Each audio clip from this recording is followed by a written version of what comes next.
السلام عليكم البنات، كدايرين؟ لاباس عليكم؟ كلشي بخير؟ هانيين؟ تنتمنى ان شاء الله تكونوا بخير وعلى خير وفي احسن الاحوال يا ربي. اليوم البنات غنشارك معكم واحد الروتين ديال غسل الثلاجه وداكشي وديك الخضره اللي بقات ليا، بغيت نحيدها باش نجيب خضره جديده. ايوا قلت غنشاركها معكم. غنصايب واحد شويه ديال الحوت وغندير مع ديك الخضره، وغنصايب شويه شلاضه ديال الخيزو كلشي. هانتوما بقاو معايا البنات غتشوفوا كيفاش غندير لداك الشيء والطريقه. هنايا البنات عندي شفتوا ديك المطيشه، ها هي انا غنصايبها معكم حتى هي. الطريقه ديالها راه تجي زوينه بحالكم. بغيتو تصايبوا الحريره، بغيتو تصايبوا سباكيتي، اي حاجه فيها لاصوص تتصاب عندكم صايبه في الكونجيلاتور، تتهزوا بالقدر اللي باغي نتوما تستعملوا.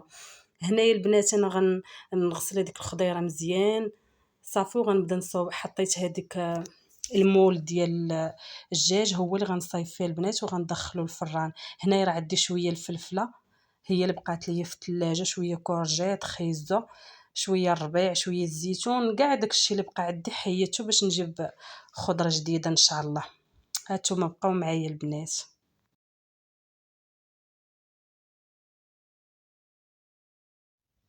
هنايا البنات خديت هذيك بطاطا بعد ما غسلتها مزيان، شديتها قشرتها وقطعتها دوائر، وكورجيت حتى هي درت لها نفس الطريقه قطعتها دوائر. وكلشي غنديرو في هذاك المول ديال الدجاج. غندير معاه حتى الفلفل البنات، نتوما تشوفوا غنقطع فيه دابا. غندير حتى هي دوائر صافي، كلشي غنصايبو نقادو. غندير على داك شويه ديال الحوت، كنبقى ليا شويه ديال الحوت تا هو غنديرو من الفوق باش يجي طبق متكامل. ومن شويه البنات تخرجوا شله، كوني غير حادقه وراه غير داك الشيء اللي عندك في الكوزينه راه تخرجي منه شحال من حاجه. البنات هذاك لاصوص اللي قلت لكم انا غنصايبو معكم دابا ملي غندخل المول الفران. نصايب معكم هاد المطيشه راه تجي زوينه بزاف. هذاك لاصوص البنات راني درت فيه العطريه كامله ديال الحوت، الثومه، الربيع، القزبر، درت فيه كلشي العطريه اللي تدار في الحوت صافي، وخلطتها مع ديك مطيشه ودرتها هنايا فوق هاد الحوت والخضيره ديالي وداك الشيء صافي. وغندخلهم البنات للفران.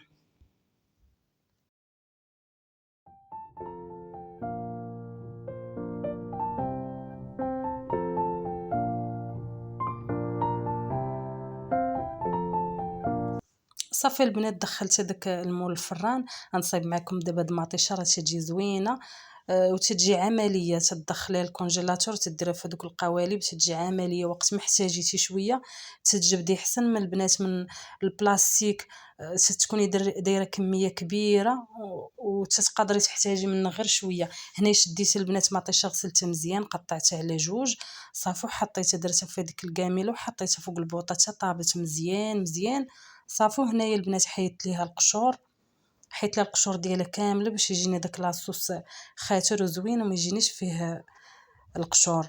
هي ما ديروش الماء ديالها البنات، راه غير هي بوحدها تطلق الماء ديالها صافي. غنشدها نطحنها.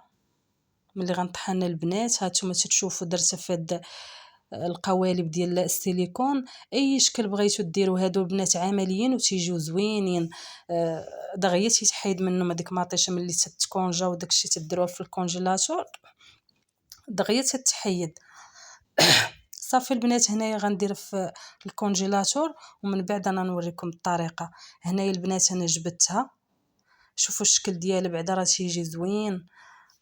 تجي طريقه زوينه وعمليه صافي. البنات غنستمر بهذه الطريقه، غنحيد كلشي من هذوك القوالب ديال السيليكون وغنديرهم في هاد السوبيره وغندخلهم، نعاود ندخلهم الثلاجه صافي. وفين ما بغيت نجبد على القدر اللي بغيت.